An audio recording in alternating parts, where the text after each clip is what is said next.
A few moments later. Hello friends, welcome back to my channel. मेरा नाम ज्योतिष खन्ना है। अभी मुझे चेयर पर बैठते हुए करंट लगा। क्या आपको भी कभी ऐसा हुआ है कि आपने अपनी चेयर को टच किया और आपको करंट लगा हो, टॉवल को टच किया और आपको करंट लगा हो? मेरे साथ जैसा अभी हुआ। तो आइए बात करते हैं आज इसी करंट की कि ये करंट कैसे लगता है, इसका कारण क्या होता है और ये अक्सर हमें क्यों लगता है। रिसेंटली बहुत सारे लोगों ने रिपोर्ट किया था कि हमें भी करंट लग रहा है, हमें भी करंट लग रहा है। तो लोगों को लग रहा था कि शायद 5G टेस्टिंग इसका एक बहुत बड़ा कारण है, और 5G टेस्टिंग को तो ऐसे बदनाम कर रहे हैं लोग कि जैसे हर समस्या का कारण ही 5G। और आपको मजे की बात बता दूं कि 5G टेस्टिंग अभी तक इंडिया में स्टार्ट नहीं हुई है बट र्यूमर्स इससे रिलेटेड बहुत ज़्यादा हैं। तो किसी भी तरह के व्हाट्सएप यूनिवर्सिटी के द्वारा फैलाए गए मैसेज पर आंख बंद कर करके यकीन मत करें, नहीं तो आप जरूर भ्रम का शिकार हो जाएंगे। देखिए फ्रेंड्स, मैं बात करने वाला हूँ आज इलेक्ट्रोस्टैटिक डिस्चार्ज के बारे में, जो कि एटम के अंदर पार्टिकल्स होते हैं। एक electrons, protons and neutrons. Protons हमारे पॉजिटिवली चार्ज होते हैं, इलेक्ट्रॉन्स नेगेटिवली चार्ज होते हैं, और न्यूट्रॉन्स हमारे न्यूट्रल होते हैं। अब इलेक्ट्रिसिटी करंट कब लगता है? देखिए, जब तक इलेक्ट्रॉन्स और प्रोटॉन्स बराबर हैं किसी भी चीज़ में, तब तक किसी भी तरह का करंट आपको फील नहीं होगा। हाँ, लेकिन अगर इनमें से किसी भी एक चीज़ की मात्रा बढ़ जाती है या दूसरे की कम हो जाती है तो आपको करंट महसूस होगा।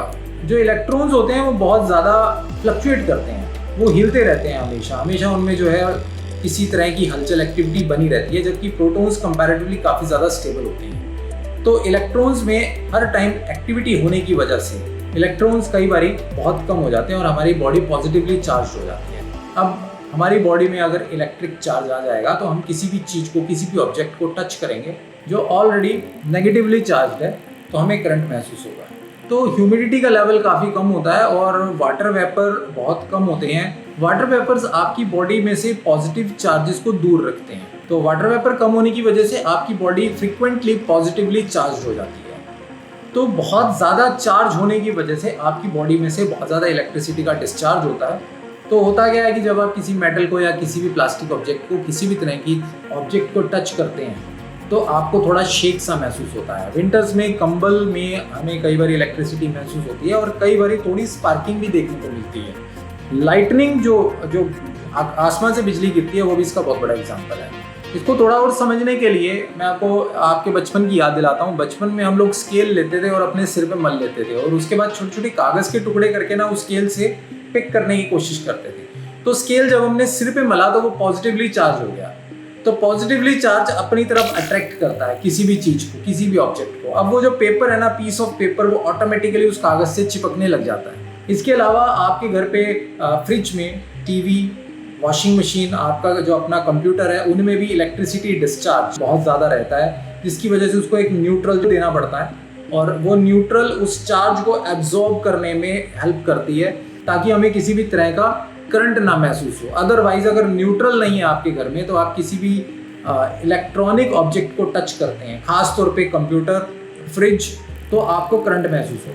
न्यूट्रल कैसे दिया जाता है? न्यूट्रल के लिए एक वायर आपकी ज़मीन में दबाई जाती है, उसके बाद आपकी इलेक्ट्रिसिटी लाइन के थ्रू, आपके स्विच बोर्ड के थ्रू वो जो थर्ड पिन है वहाँ तक आती है, और उसके थ्रू वो आप कंप्यूटर तक देते हैं।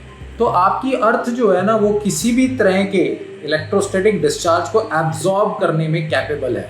अब क्या होता क्या है कि आजकल जो हमारे शूज़ हैं वो बहुत ज़्यादा इंसुलेटेड रबड़ से या इंसुलेटेड प्लास्टिक से बनाए जाते हैं, और अक्सर हमारे जो फर्श हैं, जो हमारे फ्लोर हैं, वो भी इंसुलेटेड होते हैं। इंसुलेटेड यानी जिसपे किसी भी तरह की इलेक्ट्रिसिटी फ्लो नहीं कर सकती, आपको करंट नहीं लगता। लेकिन अंदर ही अंदर अगर पॉजिटिव करंट बन जाए, स्टैटिक इलेक्ट्रिसिटी प्रोड्यूस हो जाए, तो वो इलेक्ट्रिसिटी का झटका तो आपको ज़रूर लगेगा। इसके अलावा नायलॉन के कारपेट्स, सिल्की कपड़े, ये भी बहुत ज़्यादा कैपेबल हैं किसी भी तरह के स्टैटिक इलेक्ट्रिसिटी को जनरेट करने में।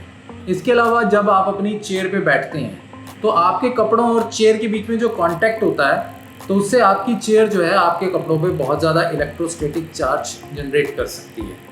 तो ये कुछ साइंटिफिक एक्सप्लेनेशंस हैं इस तरह के करंट महसूस होने की, जिनका 5G की टेस्टिंग से कोई लेना देना नहीं है। हाँ, अभी फ़िलहाल कोविड की वजह से मौसम काफ़ी ठंडा रहा, और जिसकी वजह से एनवायरनमेंट में इंडस्ट्रीज़ बहुत कम चल रही हैं, जो स्मोक लेवल था आसमान में वो बहुत कम रहा, तो बदलाव होने की वजह से लोगों को इस बारे काफ़ी फ्रिक्वेंट ये शॉक्स महसूस हो रहे हैं. So friends, thank you for watching this informational video. I will keep on creating such kind of informational videos for you. Just keep supporting us by subscribing to my channel and just like the video if you like it and share it with your friends. Thank you.